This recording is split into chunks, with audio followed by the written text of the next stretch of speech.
So I think, you know, when you see people doing this, maybe it's because it helps to support them a little bit more. So I'm not totally against it, you know. Okay. I mean, generally I'll say, I might throw out the direction as a group direction. So usually we keep our hands in the center, we keep our torso relatively centered as the hips move side to side. But this has some value for, like my poor husband who is so tight and he's so long-legged, that I see him go like this, and I know it's because he's getting more stretch that way. And he's not, at first he was doing like that, and I had to stop him from doing that. He couldn't eat for a week. But if it looks like it's helping them, then I don't think it's terrible. You know, it's all about safety. Okay, so that will be on your homework to practice. Let's talk about Prasarita Padottanasana. What does that mean? Prasarita, spread, means spread out. Pada is foot. Tan, spread foot stretch pose. Right? So they gave you kind of the direction. And there's so many variations on this. And what's the main, does everybody know which one we're talking about? Right? Vama. Oh, Would you say that I've said that word, Prasarita Padottanasana, in your class before? many, many times. I'm usually right. The reason that you might throw that in is it makes you look like you know about yoga. Yeah. Let's stand with our feet wide. Prasarita Padottanasana. Let's hinge at the hips. Let's da da da da. Right? Because you know, it's nice to not overuse your Sanskrit and not overuse your anatomy terms. But when you throw them in a little bit, it makes you look like you're not Joe from the Aloha who happened to wander in here is now telling them what to do. You know. So okay. So what's the main intention of this pose? Number one. You said to hang the head. Hang the head. Thank you so much. Because if you said stretch your hamstrings, I would say, well, why not stretch your hamstrings like this? It'll be more efficient for most people, right? So the main intention of any inversion is to hang the head. The main intention of all seated forward bends is what? Stretch. It's to quiet the mind, right? In its final form, the reason you do this is to let yourself move inward. The main intention of child's pose is to quiet the mind, as opposed to, not that you don't flex your spine and stretch your back, all of those things are, but there are many ways to do that, right? So why do something that draws you into yourself? It's to quiet the mind. So the main intention of anything where you go upside down is to hang your head. Because why go upside down if you're not going to hang your head, right? And so in yoga, the idea that we hang our head and create inversion is to really, on a philosophical level or life level, is to say that we turn ourselves upside down literally. That we take ourselves out of our vertical orientation to life and say, let's just flip it on its end. And you notice that a lot of people, when they first do Prasarita Padottanasana, are very uncomfortable. It's weird to breathe upside down. They feel like all the blood's going to rush to their head. It's very uncomfortable. So you'll notice that when I get in here, I'll say, if it's a beginning class, I'll say, so bending the knees, just let the head hang, soften your elbows, soften your shoulders. You see a lot of heads like this, right? Let me see the back of your neck. Let your head hang like a big old bowling ball from the end of your neck. Now as you breathe through your nose, it's kind of unfamiliar to breathe through your nose upside down. So just easily, slowly, no strain to do this, right? And for some of them, it's a whole new world, you know? And this is a good thing because this wakes up proprioception, wakes up interoception. Okay, stage 2. What's the second purpose of Prasarita Padottanasana? Hang the head and invert the spine, right? Dangle the spine. So now, as opposed to this, the weight of the body being stacked in this orientation, as you turn upside down, the discs drop out off one another, off the pelvis, so you create or the vertebra, you create space for the discs, right? And that's where your clue comes to straight legs or bent legs, right? So, if I'm not flexible, and I come forward in this pose, and I'm like this, number one, am I getting really inverted? No. No. Number two, am I able to drop the spine in the vertical plane? No. No. So now I just have all this weight hanging from this. Now this actually feels kind of good to me right at this moment. But in general, we don't want to hang the weight of the head and shoulders from locked knees, right? So we teach the same thing. We hinge at the hips. And often, because we do this as a respite from being in a lot of lateral poses a lot of the time, we will say, turn the thighs slightly inward, right? So then the head of the femurs roll in, and what happens to the hips, to these muscles, They spread out. as opposed to this? You see the difference? Look at this.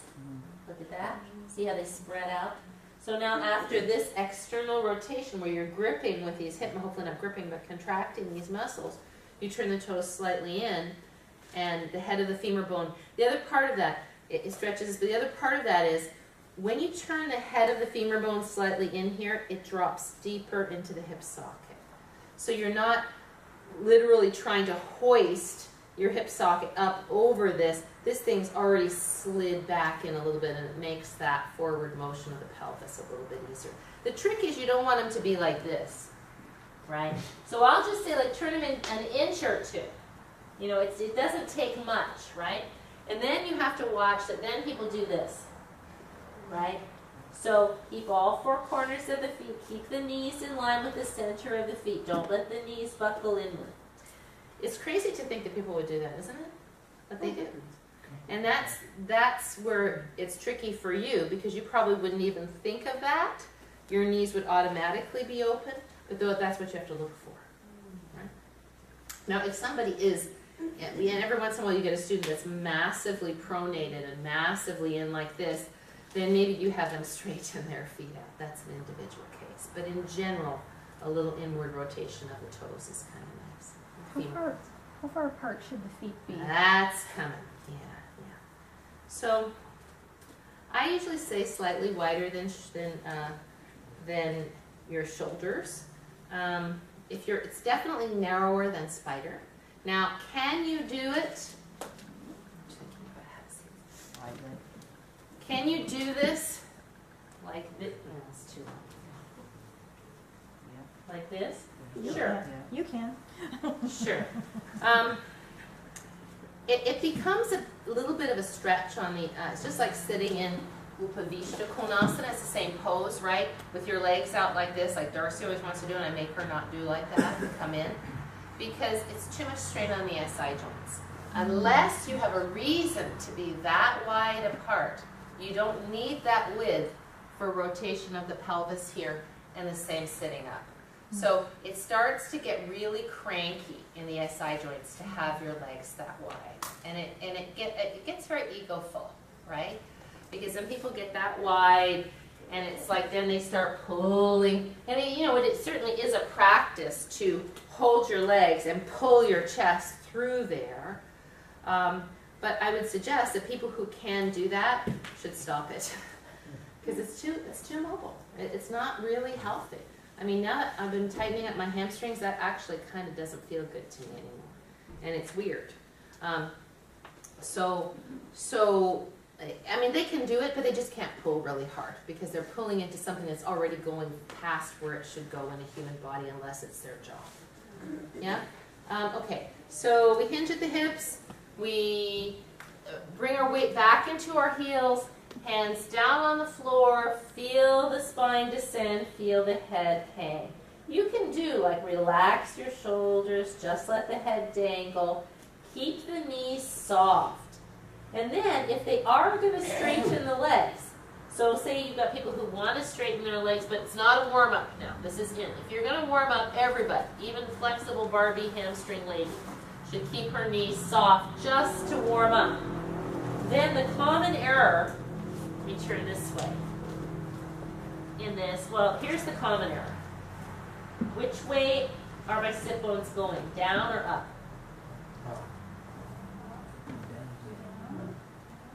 This is up. This is down. Right? So the common error is to put the weight in the heels and be like this. And now my sit bones are coming down toward my knees and my spine is not dropping out of my pelvis. It's got that little waterfall effect, right? Watch the difference in the knees. Just that much gives me drop. Yeah? If you are going to straighten the legs, the common error is to pop the knees back, right? Instead of bringing the weight to the toes, to lift the sit bones up, no strain on the knee. You're getting it here, right? Then the common error is to have the spine, if you're flexible, kind of like this. So then the adjustment is to take the ribs and pull them down. So now you're getting more drop here than flexion. Does that make sense? That's for the very flexible people. Yes? For most people, that's not your concern. The concern is that they'll probably have their shoulders like this. So then you're going to come over and just touch the shoulders and say, oh, these can relax, yes? Or their hands are going to be like this, another common error. Do you see the problem with this? Yeah. Mm-hmm. So the direction is keeping the elbows pointed back toward, back between the heels. Don't let the elbows come out like chicken wings. And I'll often have people before they come in go like this. What do you feel in your neck? Go like this. What do you feel in your neck? So when you come into this pose and you put your hands on the floor, keep your elbows in. Don't put them out like chicken wings. You know, you give them that little indication. Okay, does that make sense, everybody? We kind of got that? Now,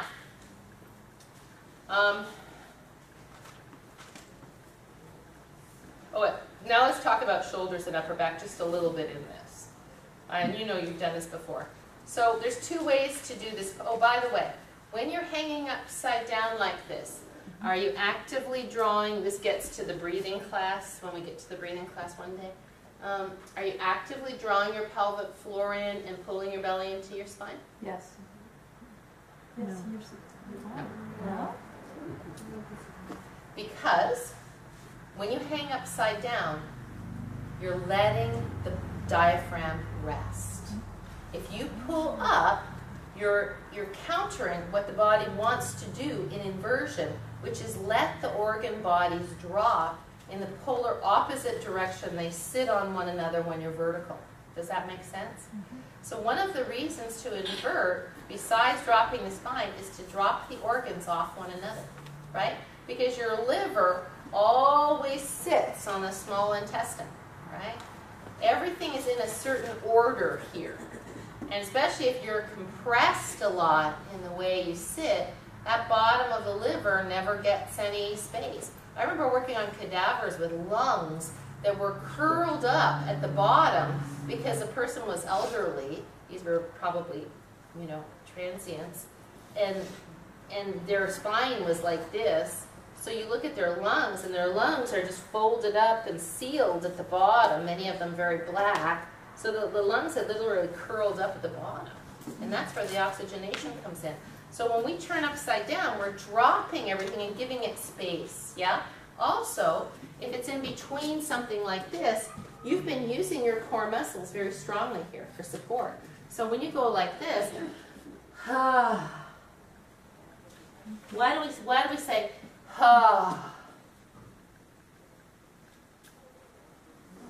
What do you do when you just finished cleaning the house? Right? So it's a letting go, and it's a letting go of the solar plexus and the diaphragm. Try it. You feel that release in here, yeah? And then when you're hanging upside down and you do it, it gives the belly permission to be soft. Because the belly isn't needed to support your spine in this position. Your spine is hanging. It doesn't need that support. But the shoulders, you can make choices with. 150 years ago, I never heard a yoga teacher relax your shoulders hanging upside down. I didn't. Because everything was like, hold on, push this way, put this here. There's so much rigidity, you know. There wasn't much relaxation in yoga. Except in Shavasana. You can relax when you get to Shavasana. because it was always that with straight legs, say for example, because knees weren't that much because everybody was so flexible. It was not here like this, but like this, right? Same as Uttanasana. So Uttanasana, not like this, but like this. And I'm okay with that. But there's a difference, and so we teach our students the difference. Go ahead, do this if you don't mind. Put your arms up like this. This is kind of how you are when you're hanging, right? Now, if you bring your shoulders down into the pockets, right, you feel engagement here in serratus anterior, and then you bring your arms down. So that engagement of the shoulder blades, or the tips of South America down into your back here, is a strengthener, right? As opposed to typing and all of the things we do that tend to elevate the scapula, right? So now, if you turn upside down, and you're kind of mudsliding like this to relax, this is perfectly okay. You feel your shoulder blades come up. There's no tension in your neck because you're not gripping, so it's not hurting you for those shoulder blades to be up. If I'm standing up like this, it's not so useful, correct? So, but sometimes we might make the choice when we're upside down not to just let the shoulders hang. We might, whoop, put the shoulders up in your pockets. Whoop, whoop. Right? You've heard me do that before. I have to be like kind of a clown. But what does it do? It strengthens the muscles that hold the shoulder blades up. So it's weightlifting, right? By doing that, you're using the muscles that are now going to pull those shoulder blades against gravity. So both are good choices, but what you can't do is have your elbows wide. It doesn't work. You've got to have that close. All right, do we have that one? Good. All right. Next. I feel like we're moving along pretty good.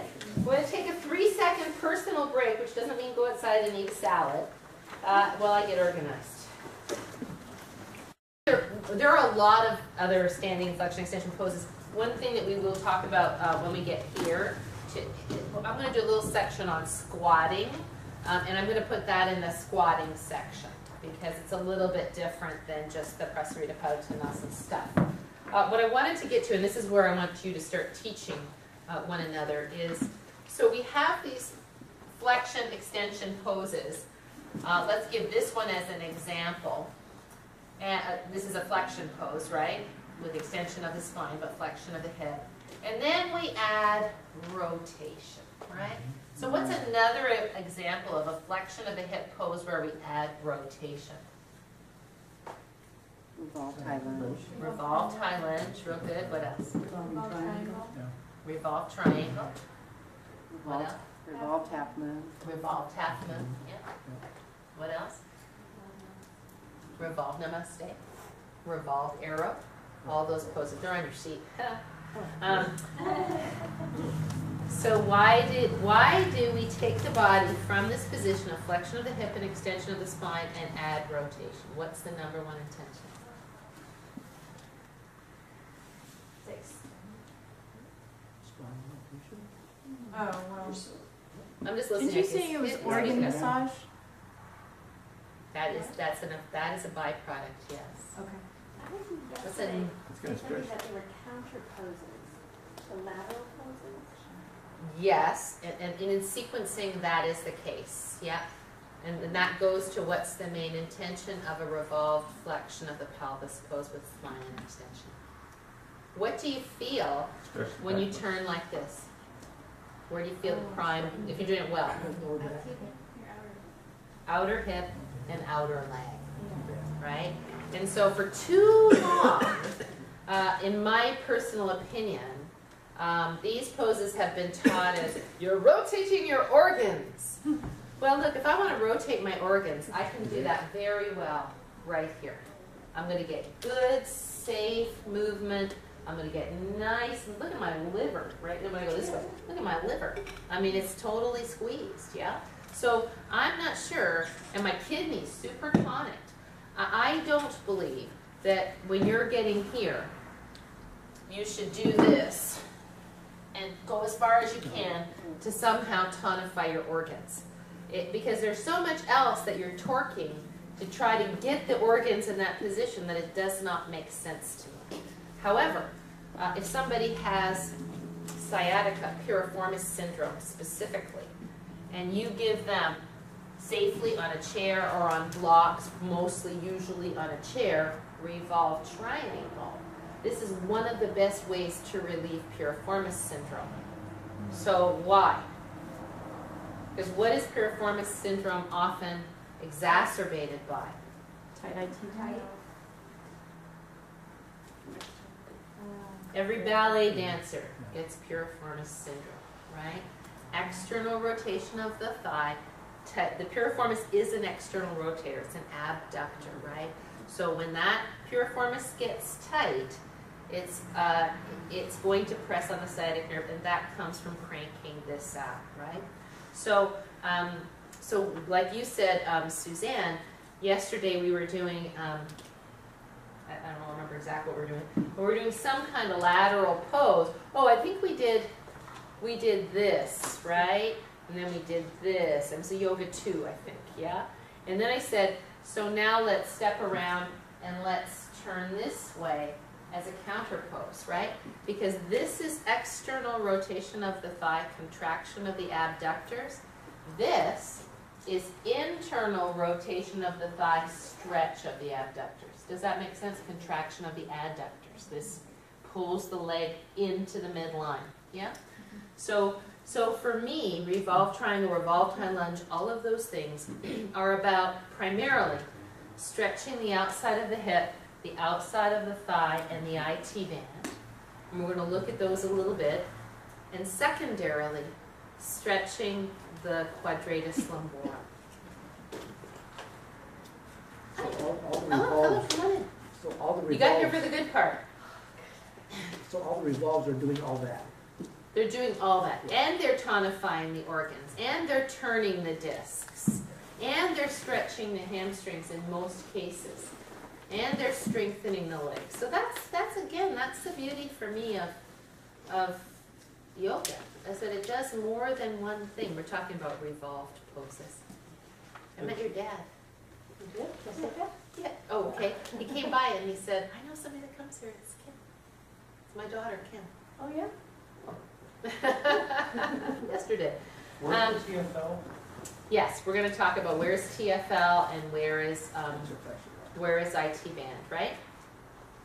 And so again, because we stand turned out a lot, we sit turned out a lot, we stabilize with the outer legs a lot, all of this becomes dominant, and when it's dominant, it's usually a little shorter, and we tend to have tight abductors because we stand like ducks, and so all of this gets short. Now, IT band is a real specific, you can get all kinds of opinions on IT bands. Go online, you'll be amazed. I mean, one's going to say that you have a certain length of IT band that's congenital, right, that just comes with you. And some people have shorter IT bands than others, just like some people have shorter brachial, coracobrachialis here. Like Allison, she can't straighten her arm, short coracobrachialis, right? So it is what it is. And because the IT band is a long tendon, it's the tendinous end of the TFL. Some people call it a ligament, but it really is a tendon. It doesn't get much blood flow, and so it doesn't really stretch. So you say, well, what do you mean you're stretching your IT band? Your IT band doesn't stretch, right? But just like anything, if the two bones move toward one another, if this is moving toward one another, if you can pull them apart, it's going to stretch a little bit. It's going to get the maximum it can get between the two bones. And if you hydrate what's underneath it, then you're going to bring a little bit of juice to it. So it's not, because anything that isn't used dries up, right? The body just dries up the places that aren't used. So there's fascia there too. So all of this stretching helps to stretch this, stretch what's under here, and ultimately it does lengthen the IT band a little bit. There's a lot of controversy online about to roll or not to roll, to foam roll your IT band or not to foam roll your IT band. And I'm not an expert on foam rolling, but I will say for sure that the people I know who have foam rolled, who had issues, runners, for example, Tom our tall Tom in Yoga 1, what's his last name, Bruscotter, was having some pain, nerve pain coming down in his peroneal nerve right here. Did some rolling, said it feels so much better. So I foam roll, I roll my quad. We'll go do a class on foam rolling. There are a lot of people who do believe foam rolling your IT band is a good thing. I'm one of them. It's not for everybody. For some people it's too painful. For some people they don't have the pliability there, and it just causes tensing, so that's not good. So I will not pretend to be a foam rolling expert, but I kind of like it. However, in yoga we've always stretched this area as a counter to the tendency to be dominant here. Does that make sense? All right, so let's just look a little bit at the pictures of TFL and IT band, so we kind of know where we're talking about. And then we're going to go over revolve, triangle, revolve, high lunge, and go from there. Let me see, I think I marked it. In your key poses book, no, key muscles book, on page 76,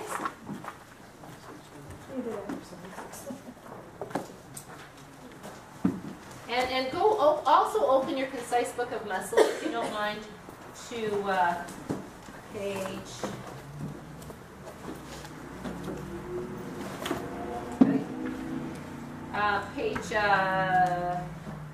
147.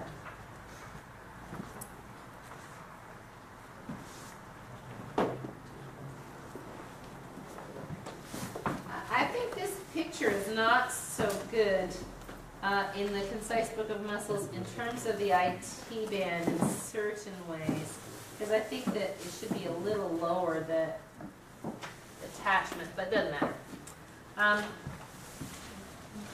Yeah, I think it comes a little better in this. Okay, so you see that you've got the big broad IT band coming down the outside of the leg, right? And in both pictures you can see that. It's white. Do you see it? Yes. Okay, good. So what's the function of the IT band? Open the legs.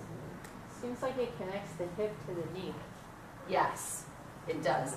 It does not function on its own. Only muscles function on their own. It's not a muscle, so it can't contract. It can't be a pulley. Muscles are all pulleys, right? It is a stabilizer. It's a lateral stabilizer.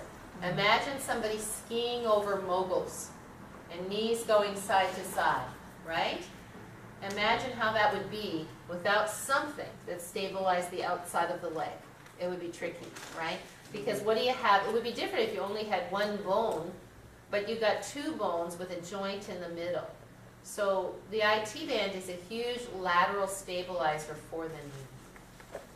And you have all kinds of ligaments there. In fact, they found a new ligament in your knee, which is just crazy. Like last year, they found a new ligament they didn't know you have. So We've evolved. yeah, how could we have missed that?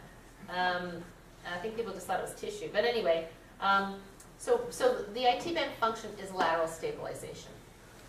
And it connects, the reason that you could call it a tendon or a ligament, if you look in your concise book of muscles, you see that it connects to the bony part of the rim of the ilium, and it connects to the outside of the tibia. It's actually, to me, that looks a little high, because where the IT band connects is a thing called Gerdy's prominence. And if you go on your knee, if you stick your leg out, you want to see where it connects.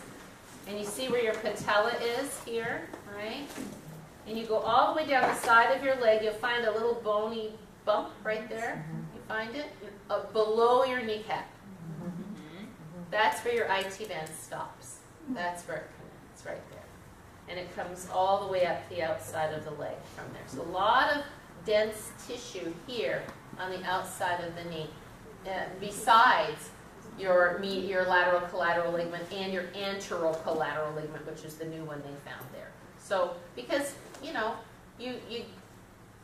fall over that way, you're doing something, you fall over that way, you want something that stabilizes that knee so you don't tear your knee, right? And it's not usually the IT band that tears if you do, it's your lateral collateral ligament, right?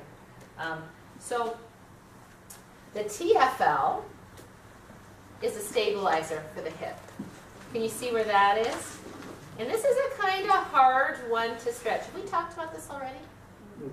So the TFL could also be called, the IT band is technically the tendinous, it varies. Could be called the tendinous attachment of the TFL down the leg, but it doesn't really matter. So I'll tell you who gets really tight TFLs. Tennis players. It's stabilizing, right? This is stabilizing right here, yeah? Hikers, people who do this a lot, snowboarders, anybody who has to be in a crouching position a lot. Surfers This like gets Jack? tight. Surfers, sure, yeah. And it just depends. I mean, it depends what else you do. But tennis players are always like this, so they're the good example of that. And that's why if we're doing a lot of stuff where we're like this, we also want to make sure we do stuff that goes like this, right? So one of the ways we stretch the TFL, it's very simple, is in palm tree, right? So you can visualize how that now gets stretched. Do you know where it is on your own body? Can you find it? So you go down from it, you find the side of the hip where the seam of your pants is, go just in front of that. If you go like this, you can feel it right in front, yeah? It's a little tricky to find. To the side, so not directly side, but in front of side. And when you bend, you can feel it. And when you stretch sideways, you can feel it too. Yeah? So you ever gone to a race when people are in some athletic event and you see the runners doing this stretch? Common runner stretch? I guess they feel that stretching there. I don't feel it at all. I guess they do. Because it's tight for them, right? So all this stuff can be stretched for sure like this. Why is this better for TFL than this? This isn't really a big TFL stretch because of hips and flexion, right? To stretch that TFL, which is part of the hip flexor group, you need to get the hip into extension. Does that make sense? Yeah? So anything that goes like that. This is nice. So you said hip stabilizer? Right side angle pose is great for stretching TFL, yes? What else do I need to tell you about TFL? Oh, one that I give people if they have TFL problems, but it's funny, I don't know, well, maybe we'll all do it because I'm always surprised that people can't do it. Is like this, watch. See, for a lot of people, they feel like they're like this when they do this. They can't get upright in their pelvis to do this. You want to try it? I'm just curious. Yeah. Never tried that one before. Yeah. Let's quadratus lumborum and lats. Whoever finds quadratus lumborum in your concise book of muscles gets an extra muffin. You got them all last week. I know. I'm offering. Otherwise, I'll be there. 76. What was it? Page 76. Oh, nice. Muffin for you. He encouraged me, I'll do it for free. Did we do it? Did we talk about quadratus lumborum ever yet? No. Yes. Yeah, Yeah, we did. Yes. Yeah. free down last week. Okay. This is one of the primary muscles of concern in yoga. Right? Why? Side bend. Connected to the back. Right. If that muscle is short, or short meaning, I mean, this is where Amy and Leslie will drive you crazy about like what your terminology is. But let's just say if that muscle is tight or contracted, what happens to the back? As you look at that picture. If it's imbalanced, you get scoliosis. Sway. Short. If it's imbalanced, yeah, I mean, you could have scoliosis and that would certainly be shortened while the other side would be slackened, yes. Just in general, if they're both tight, because you have them on both sides, right? If they're both tight, look at where they attach. They attach to the prominences of every single lumbar vertebra, right? So imagine if now the rim of the pelvis, where that attachment is, and the origin at the bottom rib come closer towards one another. What happens to each one of those vertebrae? They come closer together and the discs are compressed, right? So you know they have those spine institutes where they have those spine stretching machines, right? Where I have never seen one, but I've seen pictures of them.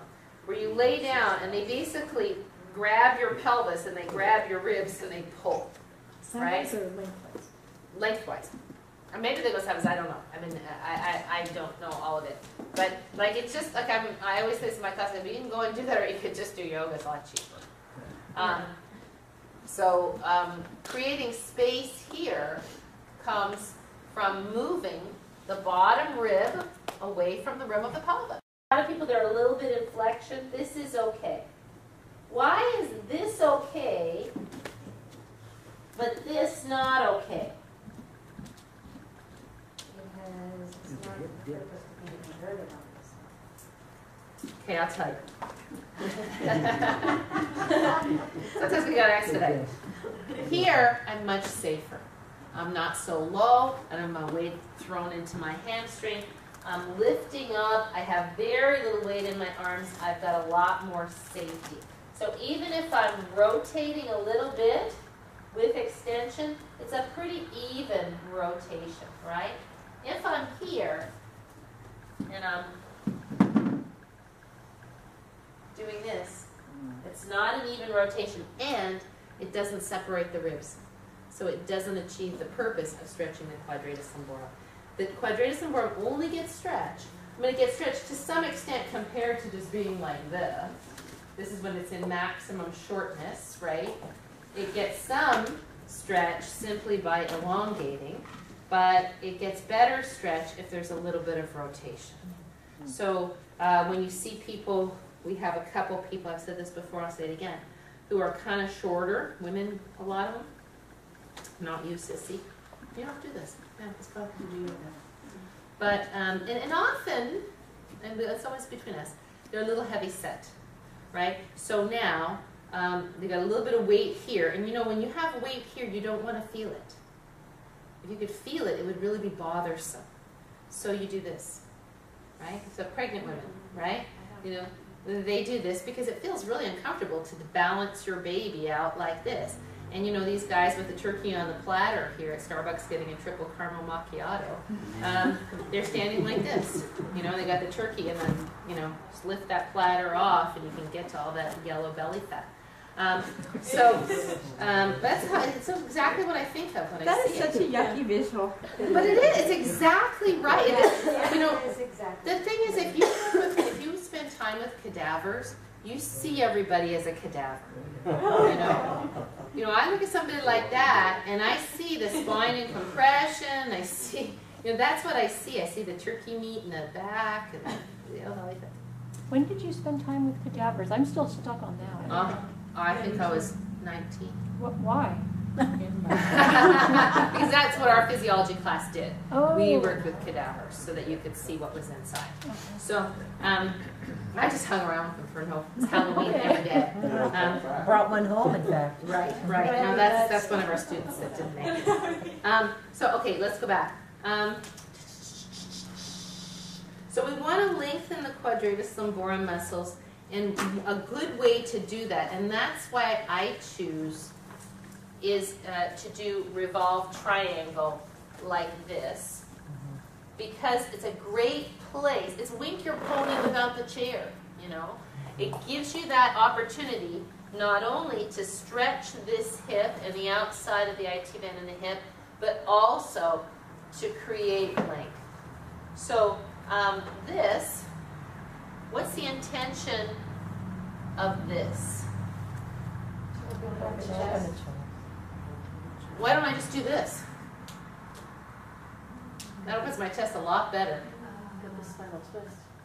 Right, it's to create twist, rotation in the thoracic spine, right? The opening of the chest creates rotation in the thoracic spine. And more than that, it strengthens the back body muscles that have to support the weight within that rotation. Because your thoracic spine rotates pretty well already. We talked about this before. The lumbar discs go forward and back. The the thoracic vertebra goes side to side. So if I wanted just to rotate my thoracic spine, I could just go like this and I would get plenty of rotation, right? But when you put all of these together, stretching the hip, lengthening the spine, lengthening the quadratus lumborum, and then you do this, it's, sorry, I gotta go the other way because I always do this and have my hands.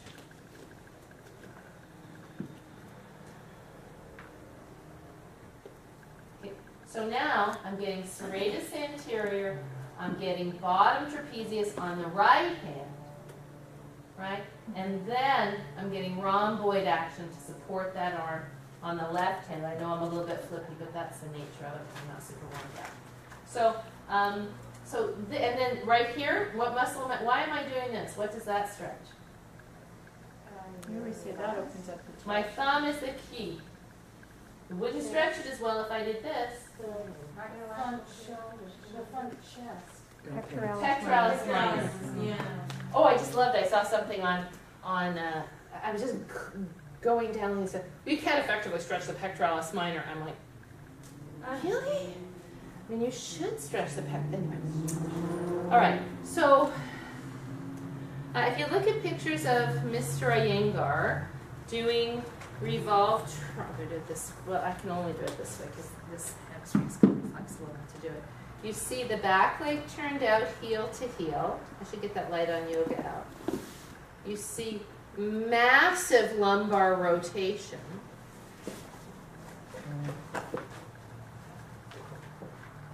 Right, and see how I'm a little bit curved here? He's absolutely flat. He's absolutely straight. Yeah, let me see if... But this isn't as good a picture as his, because she's more hip flexible than he was. No, that's Parshvottanasana. You want to show it to the camera? Yeah, I'm not, let me just show this one later. Let's go look, I'll get the picture of Mr. Iyengar. Hang on. Thank you. So it's not a put down, it's just, this is my, I'm telling you my reasoning. So, you saw Victor's spine in flexion and rotation, correct? So, let me just talk about the back foot. If I'm going to come forward with the intention of stretching this way, this hip's not as flexible. If I'm going to come forward with this, the intention of stretching this hip and stretching this hamstring, why do I need to bring rotation into it? Can you see my spine now? Mm-hmm. I don't see the purpose. Because if this hip is going this way, why would I want to do this? Now, if this is Parshvottanasana, why does it have spinal rotation? What ends up happening is this. You see? So I don't like back foot turned out. It also puts pressure on knee. When we get to press a pose, we'll be there. Now, if I want to turn this into revolve triangle, where my spine wants to revolve this way, correct? But my hip is going that way. Now, I'm really taking it, the spine is going this way, then it's serpentining this way. And now the only way I can do this, it certainly grinds my guts. It really does. I can really feel that liver moving over. But I don't think that the trade-off is worth it, personally. And so I think that we get in this idea, and a lot of people in their yoga practice got ideas that this is how the pose is done. But in general, I don't see that they're taking an action. So like for me, there's an action. When I get into triangle pose in my own practice, and I'm here, I'm kind of feeling my way in, I'm noticing if the pelvis is level, I'm deciding, okay, well, my T-band's feeling a little tight today, the outside of my hip is a little tight, so I'm going to come here. If you've ever seen me practice on Saturday morning, I stay here for quite a long time. And then maybe can you see this hip dropped? Mm-hmm. Yeah? So then maybe I go, oh, okay, now that was enough of that. Now I'm going to come here and I'm going to hang out for a little bit because now I'm getting a little bit more of this gluteus maximus and these rotators. And it takes me a very long time. By the time I tell people to come out, I've just gotten to the final pose. Because there's so much interesting stuff in the journey. And if you just plant your hand there and bring your leg and then like wait, There's no journey. You know what I mean? So, so for me, it's a personal choice, and I ask you to teach this way if you teach here. If you teach somewhere else, you can teach somewhere else, but then you should be able to justify to yourself why you're doing it in somebody's spine. Keep the feet straight. Keep the feet straight in 3 lanes of traffic. You know, it has much more integrity in terms of contemporary bodies, and I'm very happy to say that a lot of teachers are changing to this. Donna Farkey, who's one of the teachers that I really, really respect from New Zealand. We went to her. Christy, were you at that workshop? I was there. Yeah, she teaches foot forward. Yeah. In fact, it's interesting that she's moved more from Iyengar tradition, which was her main base, to the Vinyasa yoga tradition now, feet forward. Yeah. And so it only makes sense. And I think that people justify it because that's the way it's always been done. You know, a lot of things have been done used to hit people in yoga too. Okay. So the question in, I'm just going to go over all these things, then we'll teach it. The question in revolved triangle is, should the pelvis stay absolutely level, or should one hip drop? Do you know what I'm saying? Right? And so for years, when I was taught revolved triangle, they would put a block or something on your sacrum and say, keep it absolutely level. Don't let it slide off. Don't let it move. Which, if you're super flexible and you can really grind your lumbar spine, you can do. But what do we know? Can you see the difference in my rotation one side and the other? And I have scoliosis, right? So I can rotate this way with a level pelvis a lot more than I can rotate this way. Yeah? So, but for our average person, you have maybe 10 degrees of rotation in your lumbar spine. Not much at all. So I maybe have a little more than 10 inches this way, I don't even know, but I certainly don't have as much this way. And the rest of that rotation comes from what? Either the hips, is what's above or below. So if I stay here and keep is my pelvis relatively level? Okay. Extend my spine, I'm staying up high so I get better action. And keep this very level and rotate. That's a lot of rotation in the lumbar spine, right? Most people don't have that much rotation there. So what do? They get to here, then they drop the hip, and then they can rotate. That's not bad. It's not bad. It's not bad. Because what's the intention? To stretch the hip, right? So if now I can only rotate this far with a level pelvis, I can only rotate this far. That's how much rotation I have. I'm not going to get that much hip rotation, a hip stretch. I have to be able to turn the torso toward the leg to get that hip stretch. So especially for older people or people who aren't so flexible, dropping that hip allows them to bring the torso toward the leg. Because what is this? This is Jatara Parivartasana standing up. Watch, I'm sorry, I'm going to give you my feet. There's 2 ways to stretch this outer hip, right? It's to turn the leg in or turn the torso toward the leg. So if I go like this and turn in, this is revolved triangle laying down. Do you see that? By turning my thigh in, and this brings my leg close to my torso, right? Do I get very much stretch here? Not very much here. When I get the leg a little lower, that's when I get more stretch. Similarly, that's the leg coming toward the torso, right? So here, this is the torso coming toward the leg.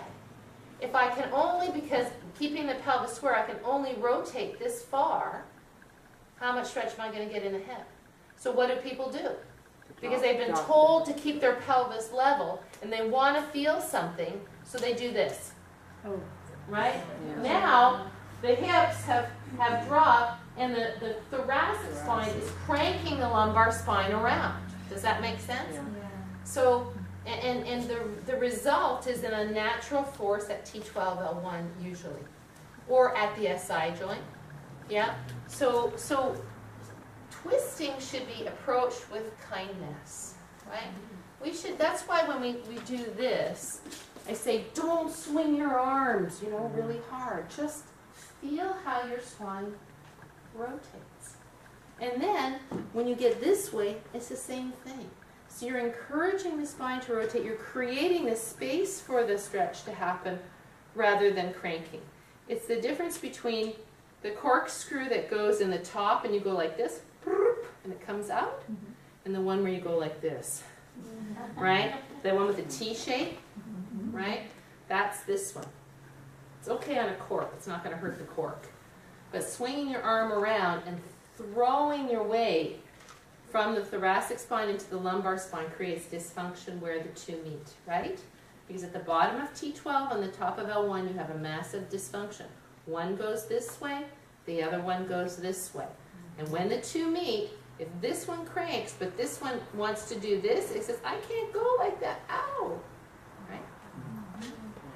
So all that to say, another version, well, revolved high lunge, we're going to get there too, what pose would this be if I were on the floor? Pigeon. Pigeon, right? So they all do the same thing. By turning the torso toward the leg, they inwardly rotate the hip. They inwardly rotate the thigh bone. So that musculature that is contracted from turning out, from standing turned out, from sitting turned out, gets reversed, right? Does that make sense? So if the intention is to stretch the hip, aren't you better doing it lying down?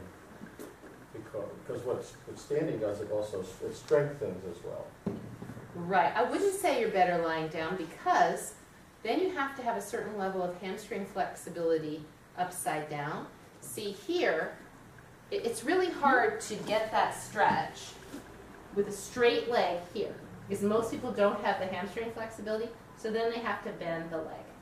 So the amount of stretch is kind of decreased. Like if you're going to do this stretches the outside of the leg, but it stretches much better if it's here because now you get the extension of the knee, right? Because the iliotibial band also assists in helping to extend the knee because it goes below the knee, right? So for beginners, having them do this is very difficult for people with tight hamstring because they can get their leg, if they take their leg straight, they're kind of like this, right? They can't get the leg straight here, so like this doesn't do much. So then you say, well, you can bend your leg, you can take it here. But here, now with this foot anchored, and that's why we always say big toe down, you can put them up high enough that they can get quite a bit of force in there. And I don't mean force in a bad way. I mean force in a good way. Does that make sense, everybody?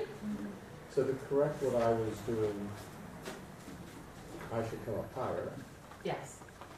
And then which I've already learned how to do is, which I Cranking was up. doing is getting out of that habit of pushing my chest forward, my back arm back. Yeah. And I came up higher. So Coming up higher, yeah. And it does not mean that you can't open the chest. It just means that it grows out of the rotation. It doesn't create the rotation. Does that make sense? Yes. And so that's why, like you noticed maybe Suzanne yesterday, and I know it's a bit confusing for those of you who come to Yoga 3 or Yoga 4, when you come to Yoga 1 or Yoga 2, if I have the Yoga 1 or Yoga 2 people here, I'll say, bend the left knee, put your left hand down, step back, foot up to front. Because they're just not in the place yet to understand. Many of them are still here. They haven't really gotten the spinal extension because the hip's tight. So then to have them try to find that is really hard. I mean, that's kind of an advanced skill that requires an understanding of how to twist.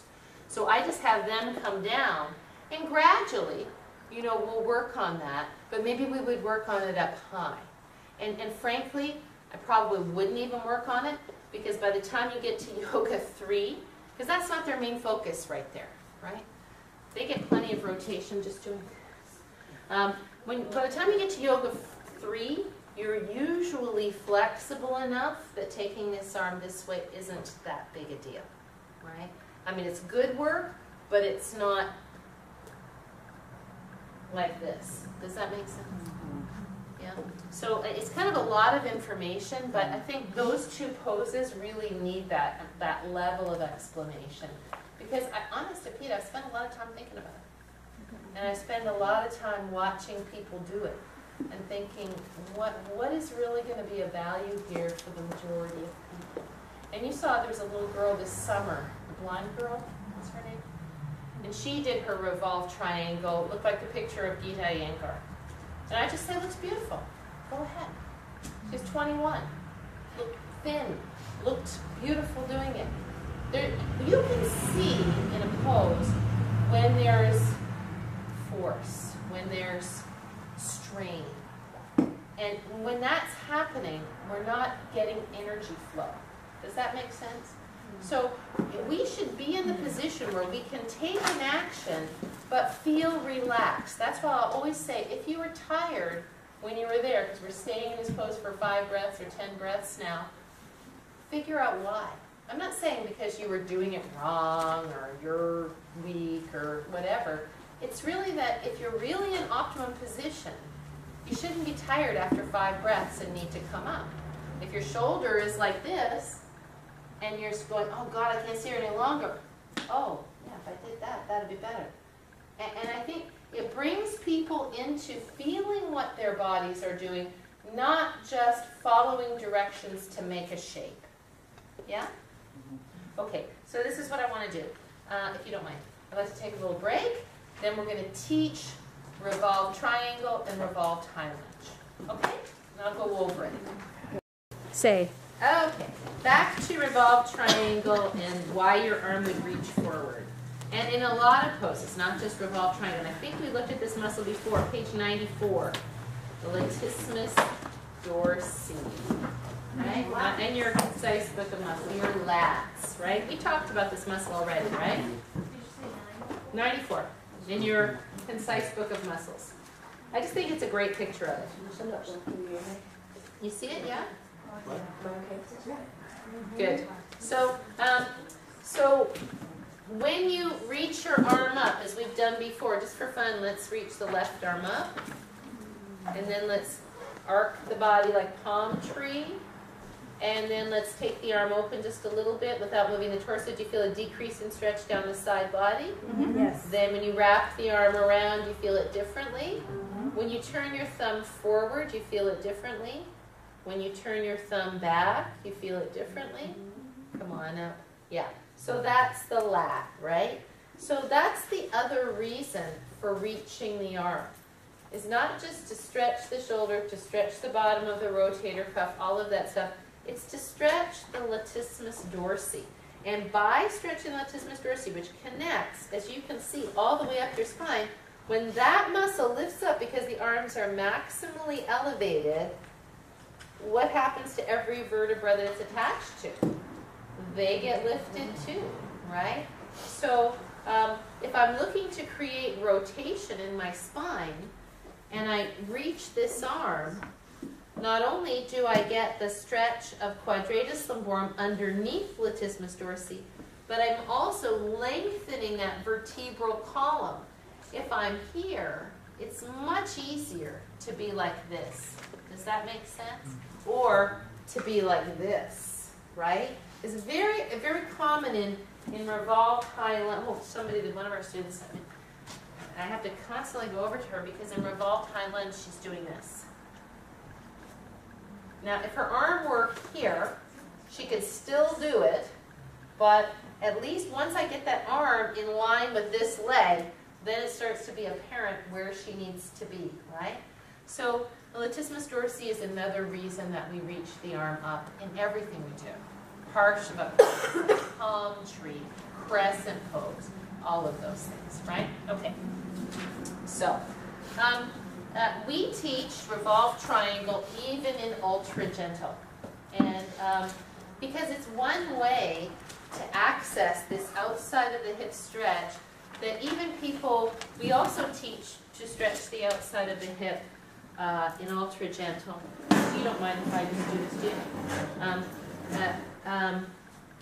Seated pigeon, right? And sometimes seated pigeon on blocks.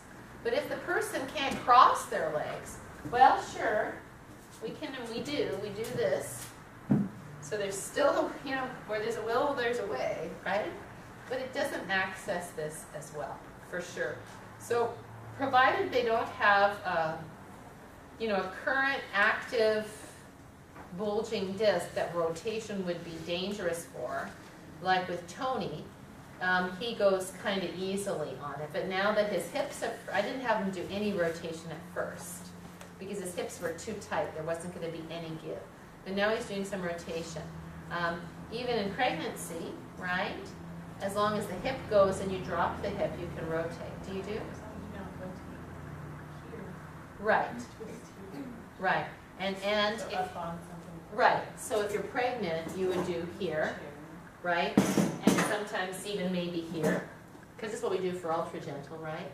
Because now if you drop this hip, the belly is, you're not getting that much lumbar rotation at all.